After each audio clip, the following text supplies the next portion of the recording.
business, what tools are available today, and specifically how to use YouTube as well as other social media on building your business. That's what we're going to talk about today. I'm Bill Gross.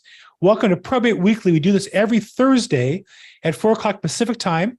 We live stream this onto YouTube, Facebook, and LinkedIn. If you're watching those channels, feel free to put your comments there, and we will answer them as best I can live and or catch up with them after the show if you put them afterwards. Where are the comments? Hold on a second. Somewhere is there you go, chat. Okay, there we go. So feel free to participate that way if you want to, but we'd love to have you live on the Zoom. You can register at probateweekly.com is the website, and that will get you to the live Zoom call. We'd love to have you come in and participate, ask questions, and both chat as well as live in real life. And the more you participate in life, the more value you get out of it. And just a real quick kind of housekeeping stuff. We have a group associated with our call called Probate Weekly in Facebook. We have 2,700 members. And more importantly, we have people posting, I put my content there. You're welcome to put any probate related content there to help you get more views and likes and all that good stuff. And then we also get people looking for owners, or they're looking for data, questions from agents. We have questions looking for attorneys. We have questions looking for realtors. Love to participate for free in the Facebook group Probate Weekly. You can register for the call at probateweekly.com. We're also on all the podcasts. Amazing to me, we have more people who actually listen to me on audio between Apple and Spotify and all those channels. Feel free to jump in. If it's audio, please like us there, subscribe us there. I'd love to have you participate with us on a regular basis. So the topic we wanted to talk about today was specifically YouTube, how to build your business. Now, I think that everything in business and life comes down to fundamentals. You have to master the fundamentals, and then you add some spice on top of that. So I think today what I'm really going to talk about will be how to use YouTube in a fundamental way to build your business. And so let's start with a couple premises. First off, whatever you do in your business to build it, it's going to be a lot of hard work. Now, if anybody on the call, if you've been building your business and it's hard work, but you've had some success, put yes or amen if I'm right, and put no way if I'm wrong. If you've made a lot of money the easy way, put no way, Bill, you're crazy. You're nuts. You're just throwing your negative stuff on us. If you agree it's going to be hard work and you're committing to that, and you're just going to surrender to that, and what do I need to do to walk through walls and get it done, to put yes or amen or whatever's appropriate, or give me a thumbs up. Because one of my coaches is Grant Cardone. Grant says that even if your service or product is the best in the market and you give it away for free, it's 10 times harder than you would ever imagine to sell it.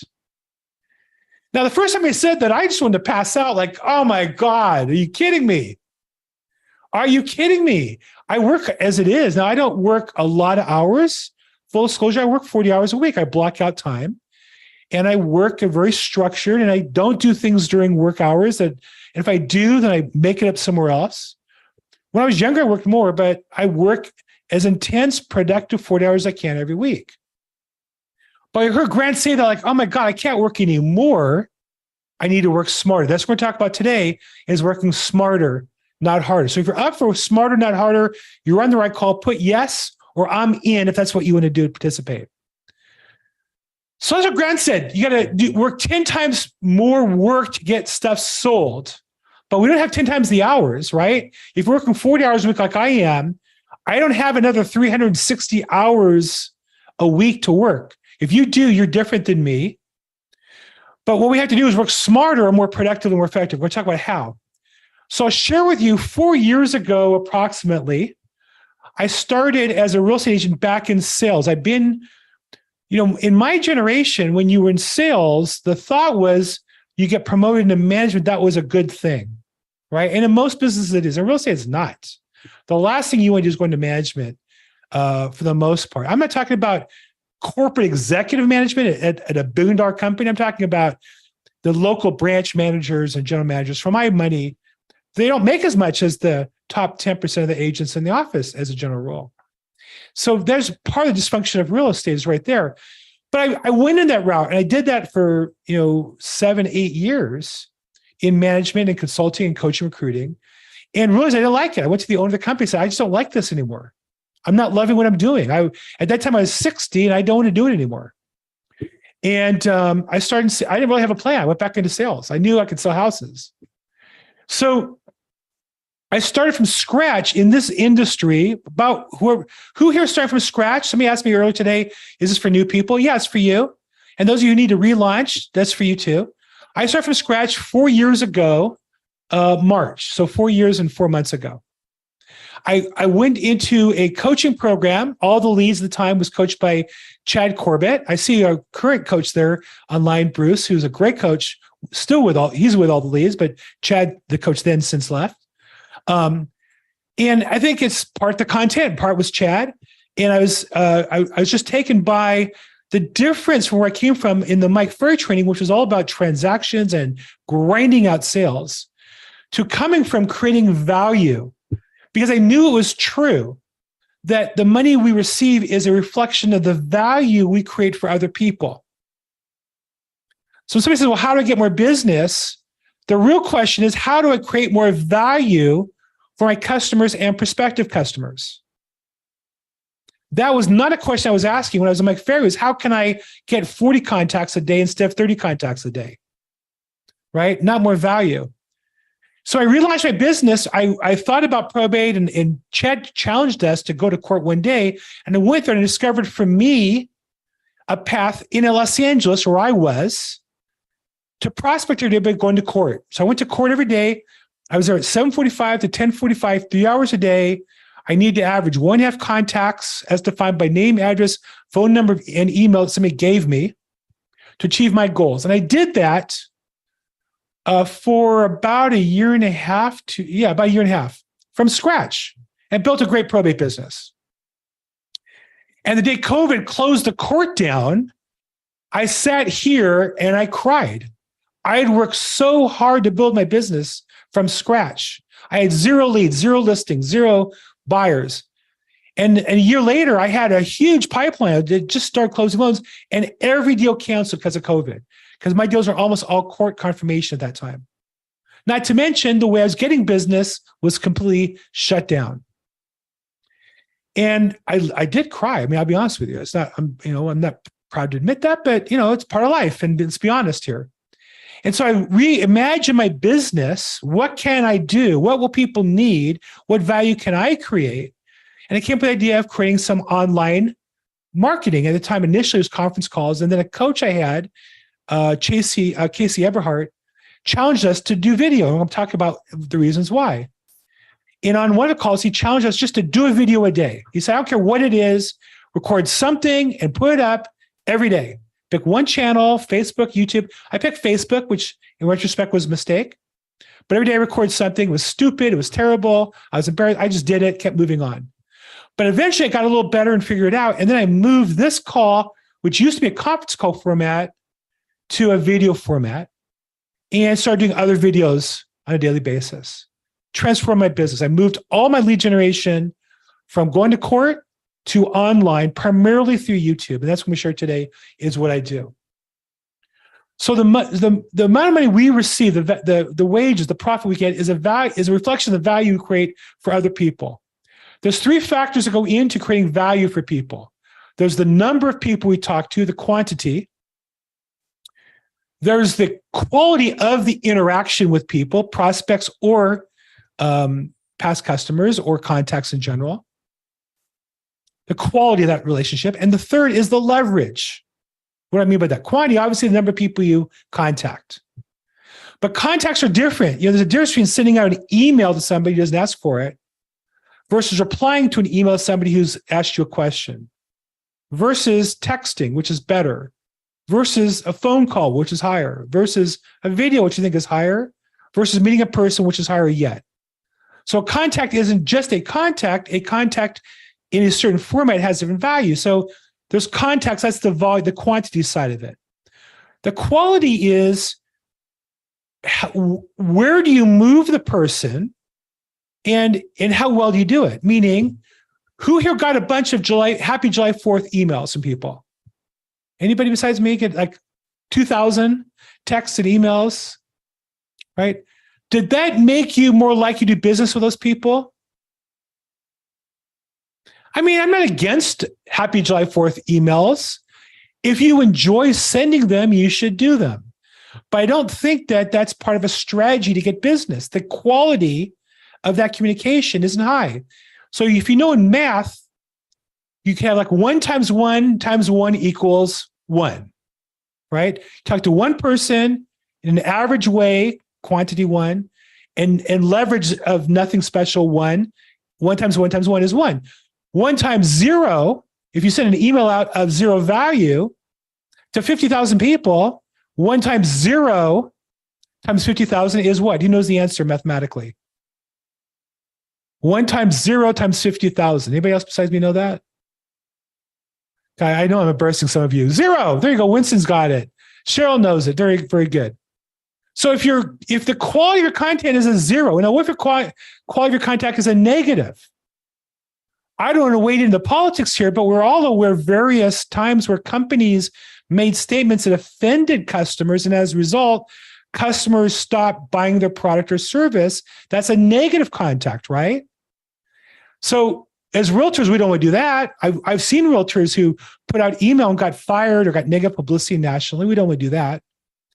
But we also be mindful of the quality of our communication. And the third is leverage. Leverage is how you take something you do and multiply your activity, right?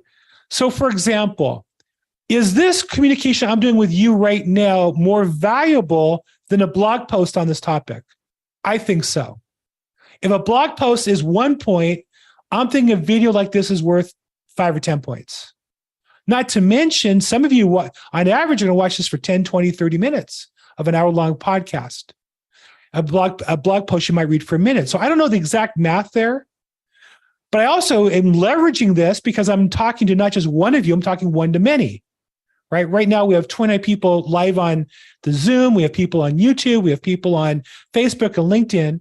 And so the goal is for me to leverage. So you have the contact 1, this call, times the quality. Hopefully the video is more valuable than a blog post or an email, times the leverage. And literally, I believe, I calculate out that my time, each hour I spend is worth 14 hours when I leverage it properly. So if I'm doing $5 an hour work and I multiply it by 14 times, that's $70 an hour. If I do $20 work and multiply it 14 times, but that becomes $280 an hour. I need to average about I bill myself like an attorney at $400 an hour. So I try to calculate myself out that way. So again, the math is the quantity of people you talk to times the quality of that interaction times the leverage. That's the power of 1 to many. And then obviously there's a difference between doing work and creating a process that lives on past you. Meaning, last night I host if you're in Los Angeles, love to have you come to Brew Real Estate. I invite real estate agents in the area to come. I buy you a free beer for a real estate agent, and you either register or give me a card. And I had 20 people show up. And it's fun. I sit there for a couple hours. I have a nice beer, talk to people about real estate, my favorite topic, talk about other things.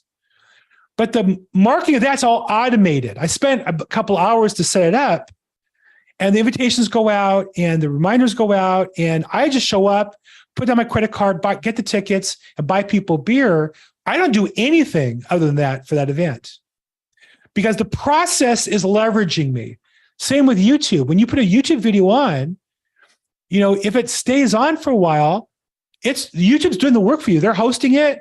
They're pushing out to people they think will like it. People are watching it. And so an average for me, each minute I spend doing YouTube videos today averages about 18 minutes of view time. We have about 1 to 18 ratio. So let's talk about what the value is. Now, we guys ask questions along the way because, Beverly, it wasn't much fun, Beverly, because you weren't there, to be honest about it. Really, the life of the party, the straw that stirs the drink. I beg her to come. Beverly Morales is a big-time influencer here at eXp Realty locally, and she is the sunshine of eXp Realty in Los Angeles.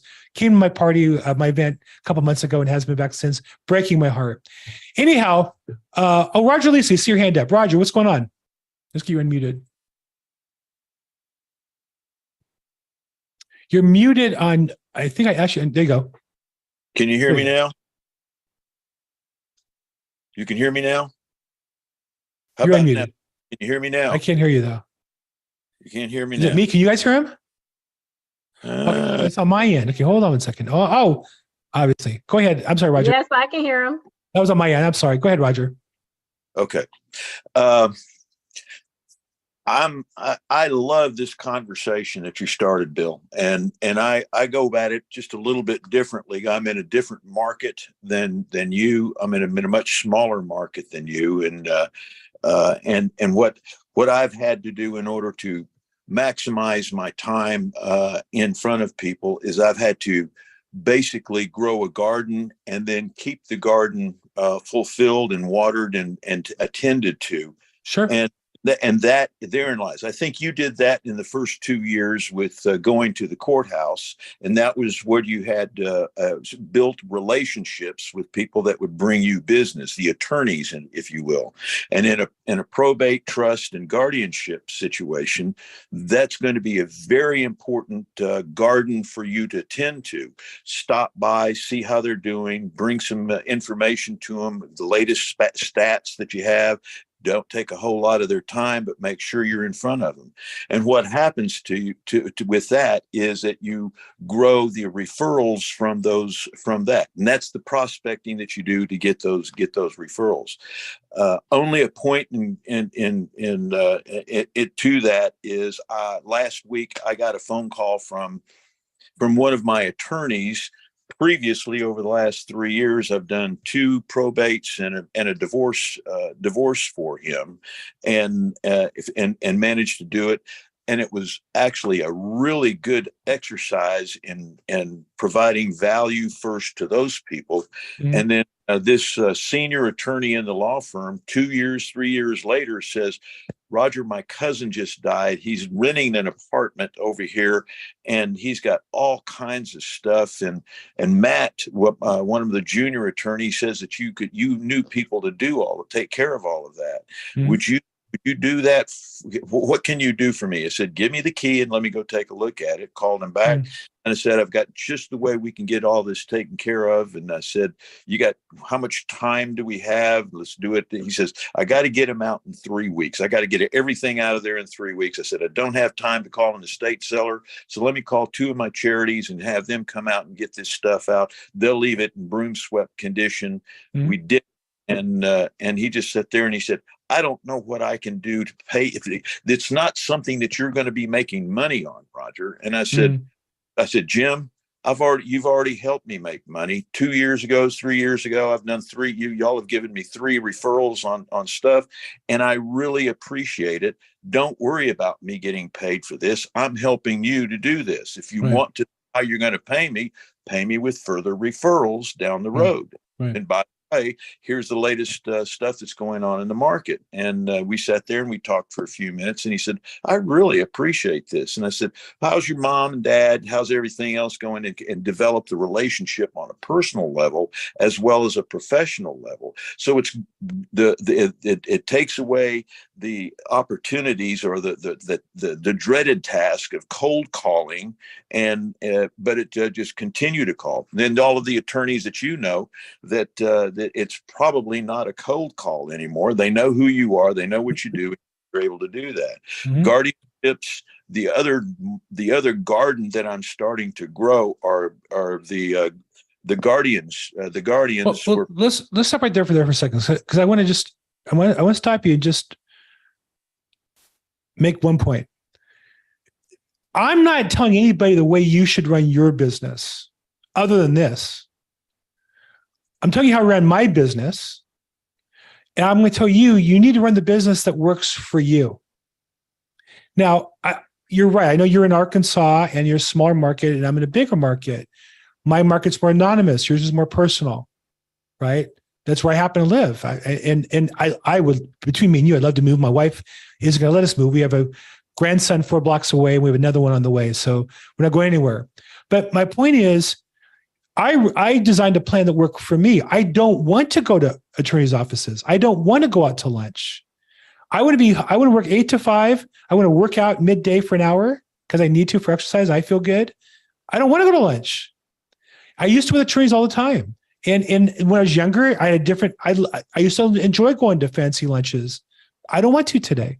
So I designed what worked for me, and I use YouTube to do what I do. So I'm not here to say my way is right and yours is wrong. I'm sharing what I did. But I will say that I do reach out to new attorneys by interviewing them. I'm going to get into how I'm still building my garden. I'm trying to build a much bigger garden. I'm trying to build a national garden using YouTube. You can use it in a small area too.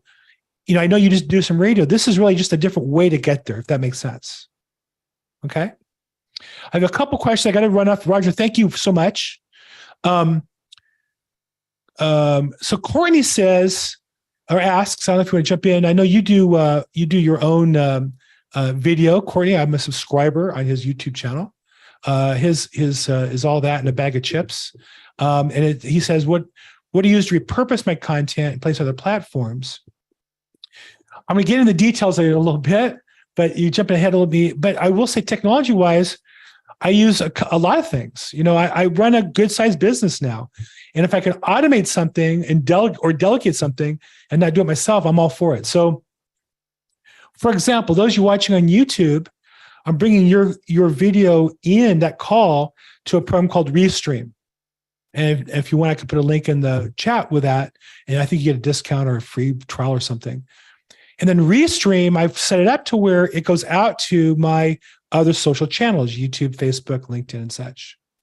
So I can make some videos I send out to 8 different places. I send it to my YouTube channel, maybe my main Facebook, and 1 or 2 groups on Facebook, maybe LinkedIn, 1 or 2 LinkedIn's, Twitter. And we repurpose it other ways. I have a virtual assistant who takes the call, cuts into pieces, and reposts that on the YouTube channel as well. And then he asked another question, which was, do I transcribe the podcast and post as a vlog for SEO? I don't do that. I know people do. Look,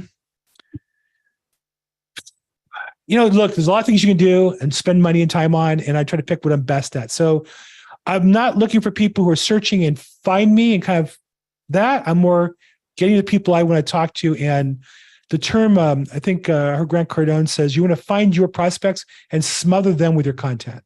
So that's kind of how my approach is. But that's another thing I should be doing at some point. And there's some AI platforms that will transcribe it. I just find that none of them really make me feel good when I see them. It's a lot. The ones that are cheap aren't good. The ones that are good are expensive. That's what I find. Do you have any particular question on that, or does that kind of answer your question? No, that's perfect. I appreciate it. And I appreciate the focus and the metaphor, the analogy, using leverage. Yes, thanks. Yeah. And I use another tool. The biggest competitor of Restream is StreamYard. So when I do my weekly video, I'll talk about that a little bit. I do a weekly video. I used to do a weekly email for years. When I started in real estate, I started doing an email to my database, and I kept that up. Even when I was in management, I sent it out every week. It was interesting. As a manager, I got 1 or 2 referrals a year from my email database. So it cost very little to do, and I kept it going. When I became an agent, I would do the email, and then eventually I added kind of reading the email into a video. That was like my script.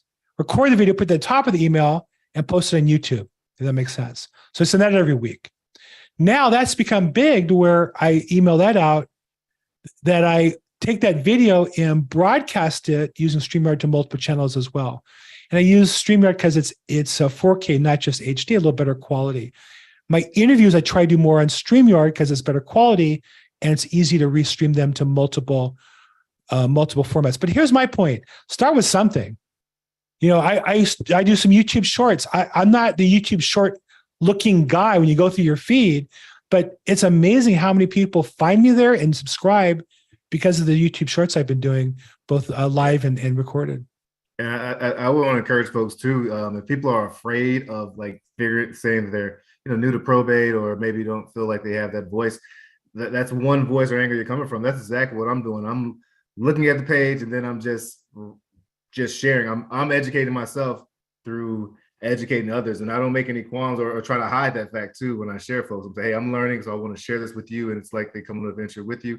And I was actually, I think I told you last time I was on here a couple of weeks ago that it was cool. I stopped in the probate office, and someone stopped me. Hey, you're the guy on YouTube, and it was so it was pretty awesome that people that it works, that your words out there, and I don't have to be out there every single time, but I still can be loud, leveraging tools. So yeah, education, yeah, Bruce, yeah, marketing through education. Awesome. There you go. There you go.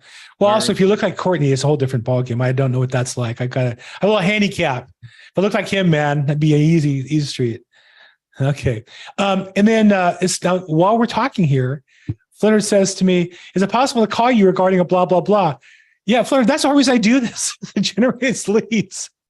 Anybody on this call, if you're on the call, yes, call me, text me, email me if you have leads. That's even if you have questions. Now, a lead doesn't mean you're promising to list it with me. A lead just means, to me, you have a question, you have a challenge, a problem. 9% of the time I help you answer the question. I have nothing to do with it. Sometimes you need some help and I can help you with it. So yeah, call, text, email me, my social media. I'm at Bill Gross Probate. I just changed over. So all my social medias now are at Bill Gross Probate, or call me at actually my text is not working. Here's an interesting side note. I wanted to upgrade my audio, my phone business. So I subscribed to Ring Central. Well, that sounds easy enough. Port over the number, same phone number, works today. But when you go to Ring Central, the texting service, it takes 5 to 20 days to get approved to receive texts. I call them up and say, hi, my texts are working. Yeah, you have to do this, this, and that. Okay, good. How long before my text is working? Well, you get approved within 5 to 20 working days. I said, well, you mean I have no text for 20 days? They said, well, it probably won't be 20. Like, it's been 20 minutes. I'm losing my freaking mind. So anyhow, it's always something with technology. Just know that's how it is and deal with it. So, okay. So learn to educate. Yeah, Bruce is right on that we want to educate. And I think, so I want to talk about really 4 ways I use YouTube kind of globally, and they all kind of overlap to some degree. But I want you to think about this to find the right format for you, or the right tools for you. Number 1 is lead generation. Obviously, talking to a lot of people, a blind squirrel finds an acorn once in a while. If you're just stumbling around talking to a lot of people, somebody's bound to say, I have a house to sell, and there you are on the spot to do it. You're certainly more likely to get that if you position yourself as an expert. I think one of the opportunities of YouTube is, I find when I go to network events and I introduce myself to real estate agents, I'll say, well, what do you do? Now, I already know you're a real estate agent. Well, I'm a realtor. Oh, great. Well, what do you sell? Well, I sell, and they'll name off, first-time home buyers, condos, townhomes, luxury homes, investment property, industrial, commercial, retail, bridges, and helipads. I'm like, no, but what do you do? Because if you don't do something really well, you're in big trouble in this business. That doesn't mean I only sell probate, though most of what I do is probate. But, when you meet me, you can't walk away without hearing the word probate a couple of times in a business setting. And because of that, when people think of probate, a number of them think of me. Whereas when you tell them that you do everything, you're just another realtor who does everything, and they know you don't do any of it particularly well. So I don't know that you need to use YouTube for probate specifically. If your specialty is your geography, if I was Roger, I might think about, I don't know the answer, but the question in my mind is, would I want to be the probate expert or the expert of real estate in a smaller market if I could dominate it? I don't know the answer to that question. I certainly, if I was starting out as a real estate agent, would pick a geography to dominate. Maybe it's one building with 300 condos in it, or it's maybe one street with a couple condo buildings on it, or one small pocket of a couple hundred homes. But I would do videos about every single active listing, pending listing, sold listing in that area. And if you provide education information that people want, some of them will say to you, hey, I have a question. And that's really what opens the dialogue. So the obvious number 1 tool for social media and YouTube, the reason is lead generation. And we measure by how many people you talk to. Number 2 is you demonstrate your expertise. Meaning it's one thing, there's a lot of marketing. Who here besides me, maybe it's you, has seen real estate agents with the marketing piece with them and like 20 people. These days, they're all dressed in black. They're all gorgeous, young men, young women, and the agent, right? And it's the Bill Gross team of like 20 people. And you know that agent, and that's nothing what the business looks like. Who besides me knows those people? You get those emails, right? When you ever go to the open house, you see them in real life. It's just so disappointing, right? So most marketing is easy to do because it's not effective, because you're trying to tell people something that you're not, but make them think you are, right? That's why most realtors fall for I'm a real estate probate expert marketing gimmickry rather than really learning to be a probate expert. You know, I don't mean to, I certainly do not mean to criticize the All the Leads call, and Bruce is on it as one of the hosts and coaches, but what's disappointing to me, and I know he doesn't have to admit it, but I'm sure it disappoints him, is so many questions are on the data and the phone calls and, you know, do I leave a message? Do I leave a text or send an email? And so few are, I have this deal and it's a probate, but there's a problem. The attorney this, the conservator that, the petitioner this, the judge that. That's the real gold. I'm listening for an hour for those 5 or 10 minutes on that topic. And because if you are the expert, you don't have to talk to as many people. I was just on a call with a prospective listing, and he said to me, well, the other agents are going out to the property before they make a presentation. This is on a small condo in Panorama City, because they're going to do staging, they're going to do this, they're going to do that. And I said, I'd be honest with you, they're trying to over dramatize the value of their service. In this, the case where there's a trust, but there's some potential dispute. The goal here is avoid objectors, avoid a lawsuit. One strategy in those cases is get the deal approved, contract accepted, clear of contingencies, and get a notice of proposed action filed as fast as possible before objectors have a chance to think about it. Because the longer they think about it, the more likely they are to find a reason to object. And these guys spend a week organizing their staging and their quotes and this and that. I'm like, dude, it doesn't really matter. You know, the house needs to be trashed anyhow. You could sign the listing with me now. I could have it on the MLS in an hour, and I could have people seeing the property Saturday and Sunday. We could be in contract Monday or Tuesday, and they're still going to give you their quote about their staging, and you don't have the time to wait. And when I tell them that, he said, wow, you're a whole different level than the other agent. That's not bragging. That's just because I've been doing this now for a while. I have expertise that's valuable to them. But when I talk about that now to you, and we're going to recut this video and send it out to attorneys and petitioners and such, I'm demonstrating my expertise by talking about these things. And I'll give you another clue. When you ask an expert, some of their glow falls onto you. Meaning, if you're a brand new agent, you say, well, I don't know much about probate. Great. If you interview probate attorneys, the glow of that expert comes onto you. So your customer goes, oh, wow, Courtney, you know attorney so-and-so. He's fantastic. You must be worthy of his attention. I'll list with you rather than an average agent. And that's another reason to do interviews with people. Okay, so again, reason number one, or value number one, or way to think about YouTube is lead generation. Number two is to demonstrate your expertise. Not talk about it, not pretend you're an expert, but to demonstrate. And all that means is showing one more thing the customer doesn't know.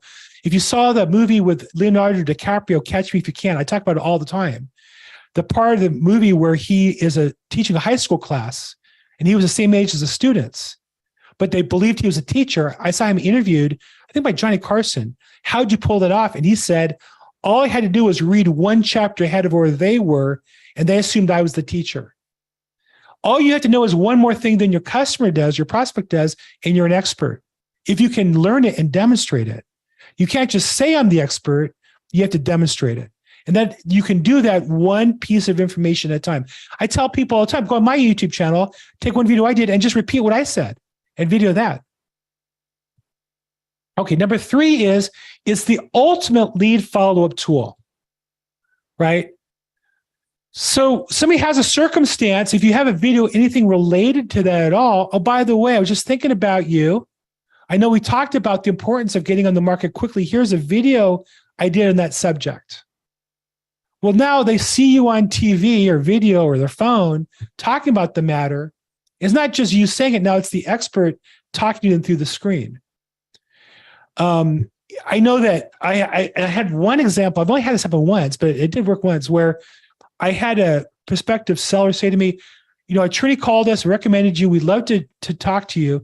We're interviewing agents on Tuesday and Wednesday.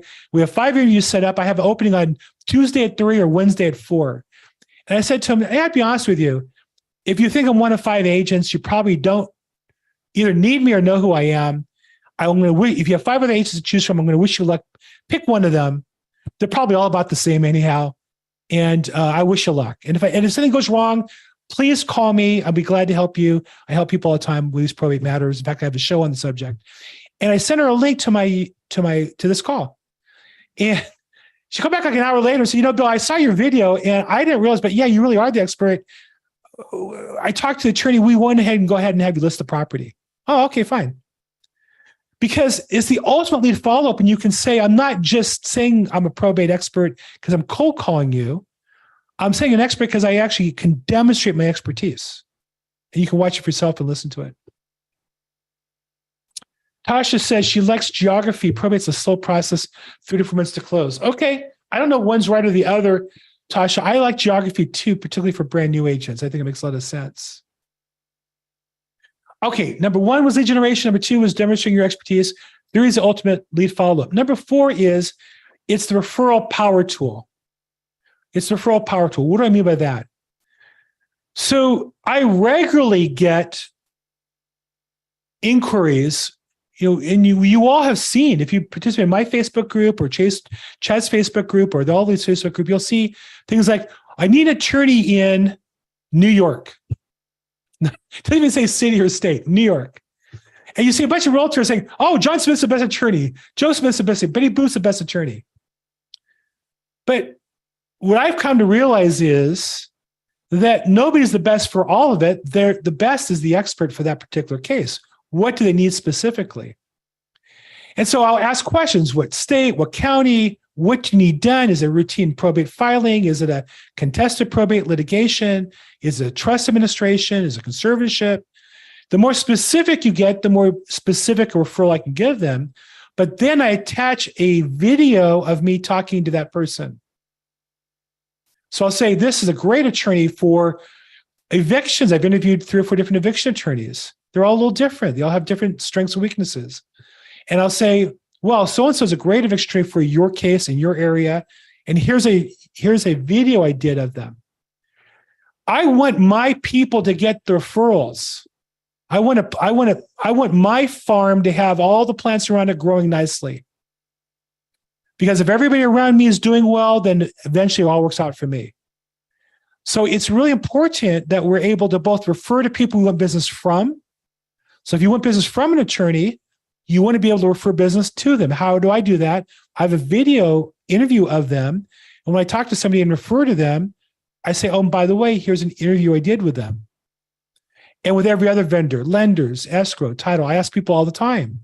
I send my link out to do free interviews with people on my YouTube channel. And I'll share with you, once you get good at this, if you look at my YouTube channel on the content that I post, I'm going to look at it real quick. I'll give you the actual numbers. If I go to my YouTube studio and look at the content that I post, I do an interview with a banker. I got 10 views. I got different vendors. Here's 12 so some are recuts of people I've talked to, and some are interviews. But at a minimum, I'll end up after 3 days getting about 25, 30 views. I've seen attorneys spend $10,000 and do fancy videos, and their whole channel has less views than one interview that I'll do. Now, as realtors, we have a superpower because we can collaborate. I've offered to all of you on the call for free, if you have probate-related video content, put it in my Facebook channel, Facebook group. I'm glad to have other people see it and help you get more views. And I've invited, Courtney's done it, other people have done it. Why do I do that? I want you to watch my channel too. But if we all watch, I'm not saying watch it just to increase our view count. I'm saying I want you to enjoy what I do. And I enjoy what Courtney does. I'm not saying let's all do clickbait and just share links. I'm saying, let's fall in love with each other's content. But here's the thing, as a real estate agent, we have company-related groups. I'm with eXp Realty. I post my stuff in eXp, realtors watch it there, as well as realtors like you watch it on my public-facing stuff in Facebook. So I'll have 100 views of real estate agents before an attorney sees it. Well, what do you think the attorney thinks when he sees 150 views on a YouTube channel? Like, wow, that's a lot of views. My whole channel only has 150, and that interview you did last week has 150 views on it. We have a superpower by working together. The essence of real estate is collaboration. The MLS is the ultimate business collaboration. A couple guys got together and said, hey, I got some listings, you have listings. Let's throw them together and let's sell each other's listings and split the commission. And we can do the same thing in small bites with supporting each other on social media. I am not telling you, and I mean this seriously. I know that people do this. There's people who have like link parties. I have a friend who does that. I don't like it.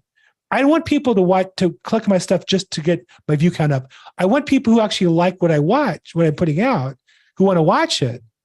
I presume realtors who I know I saw Courtney's video when he went to court in, is it Virginia? I think in Virginia, right? A few times.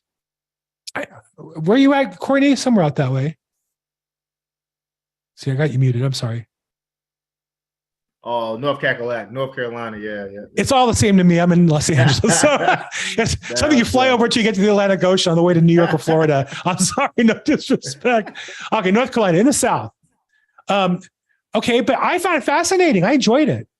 But because we do that, and other agents ask me, well, how do I get started? I send them a link to my YouTube, and they watch that. So the goal there is the referral power to attorneys you want to do business with or other vendors. Is the video becomes the ultimate referral tool. Okay, I covered a lot here. I did a lot of talking today. Normally we have an interview. This is a topic that I wanted to record to have this done. So I'm glad to answer any questions on this. Kent, I have a question not related to the topic I'll get to, Divine, but any questions regarding specifically, here's one, legacy transitions. Let me show that is, says, can I describe my typical week? So what I'll tell you is I like a typical week. Like I do better when the weeks are the same versus different.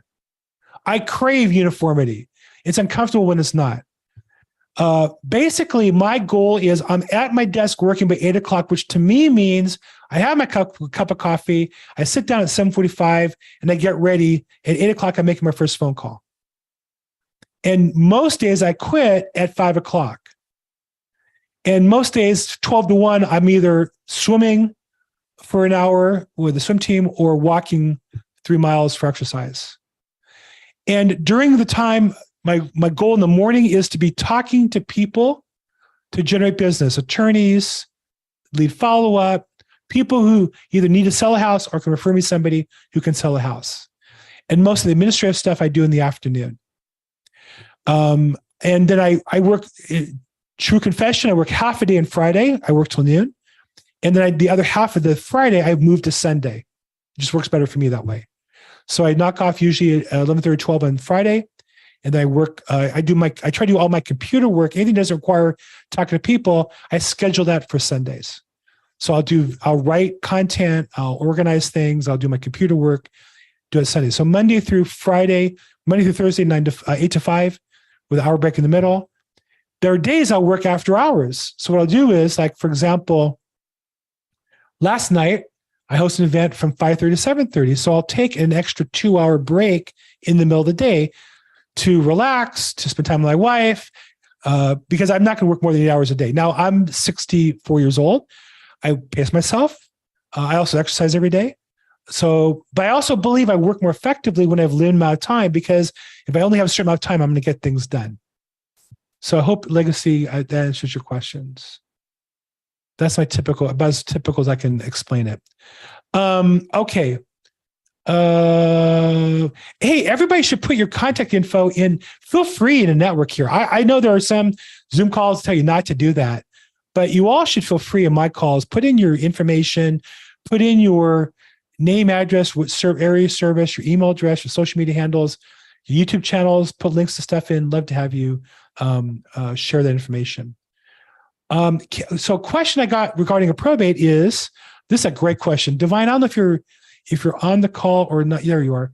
If you want to come on video, I'd love to have you. We can interact, or otherwise I can just answer your question.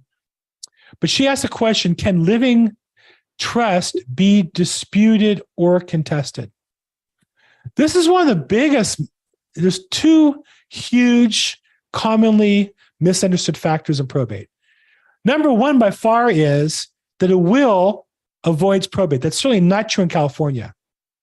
A will is executed or administered or used in a probate court. By definition, if you have a will, if all you have is a will, you're going to probate with a will. If you don't have a will, you're going to probate without a will. But the will does not get you out of probate. That's the number one misconception. Certainly in California and in most states, that's true. Number two, the second biggest misconception I hear all the time is that an estate plan, or specifically a trust, can it be disputed or contested? People say you don't have to go to court if you have a trust. Well, that's just not true. Anybody can sue anybody for anything. And you'll find in life, wherever there's a lot of money involved, there's a lot of lawsuits, particularly in California. The docket in probate court is where trust litigation is administered, adjudicated. It's full of trust cases, both trying to be, sometimes it's a question, is the trust valid or not? Or is the trust in effect or not? Or is the asset part of the trust or not? All those are various assets. And then you're administering the trust. There's people who will dispute your right to administer the trust, or you're doing it improperly and they want you removed for incompetence or some sort of mistakes. So there's all kinds of litigation of trust. Certainly having a great estate plan and trust can reduce the likelihood of litigation. And I always tell people it only works if you do. So for example, my prospect, I was telling you about the listing I'm working on.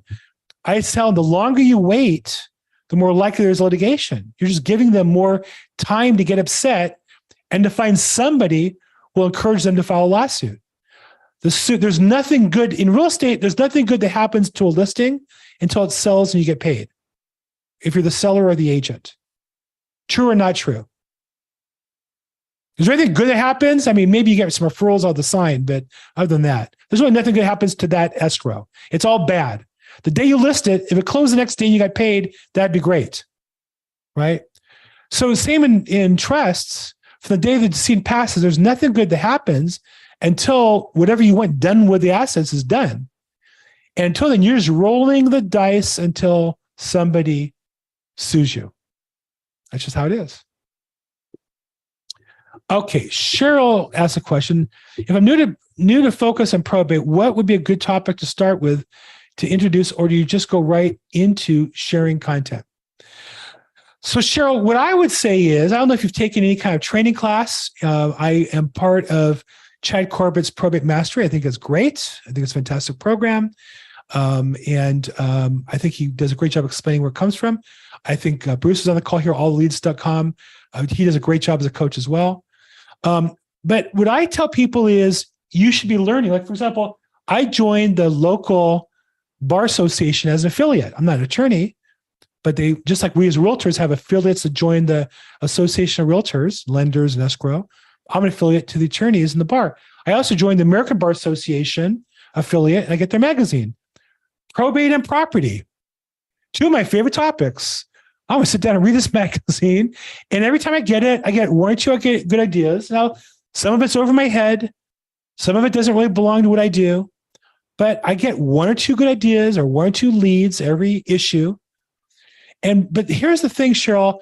If you're constantly learning, just share something that you've learned.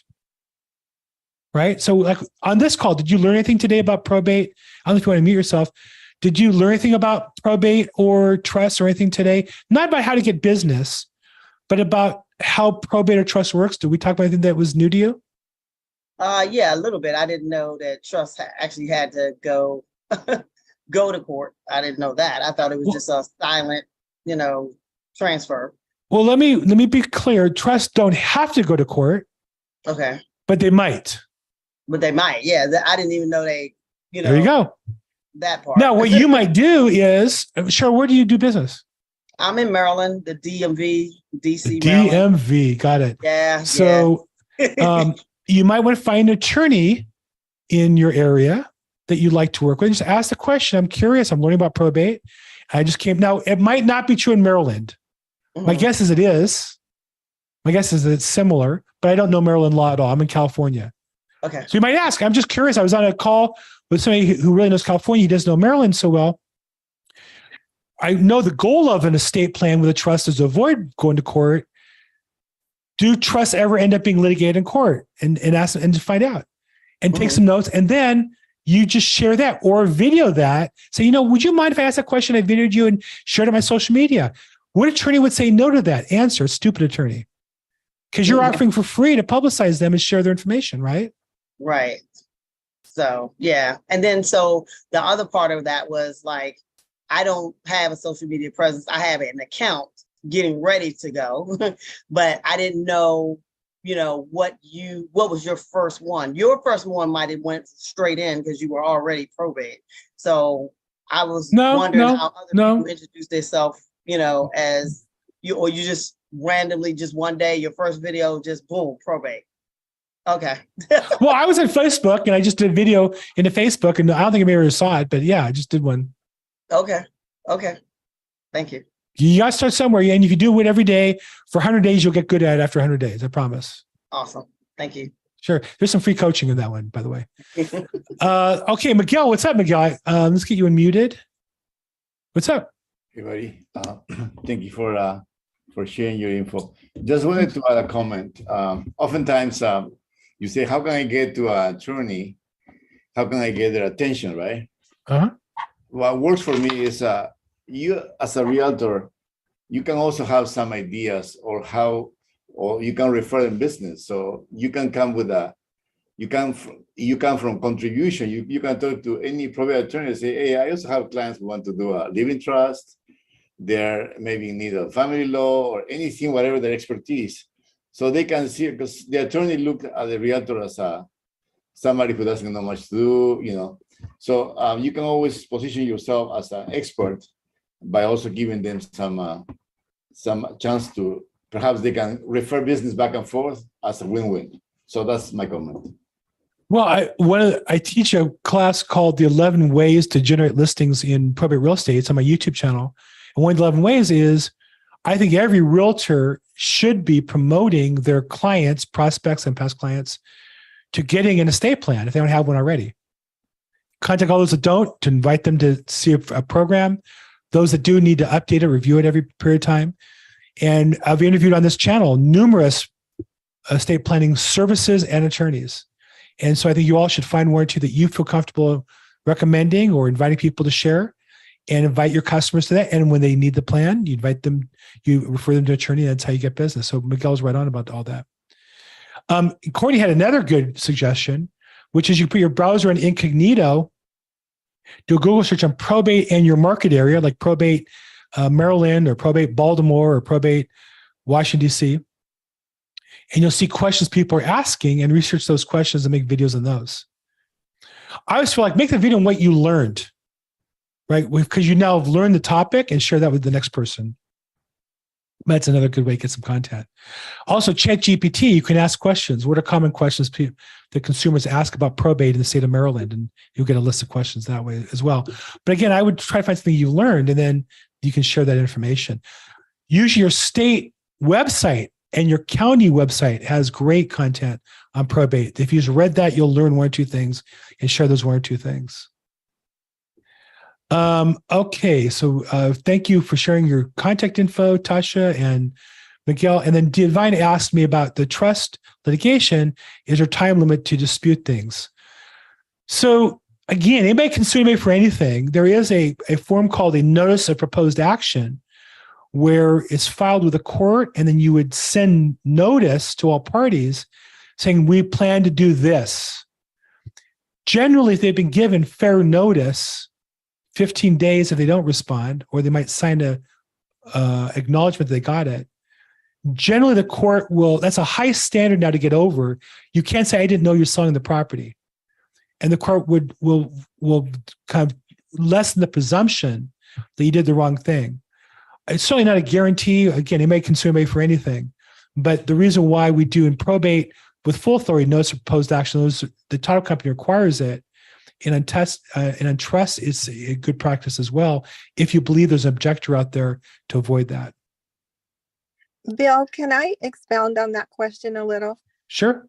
I just inherited a property. My sister passed in December, and I was the primary beneficiary. She had just what do you call it? Renewed her trust in October or November.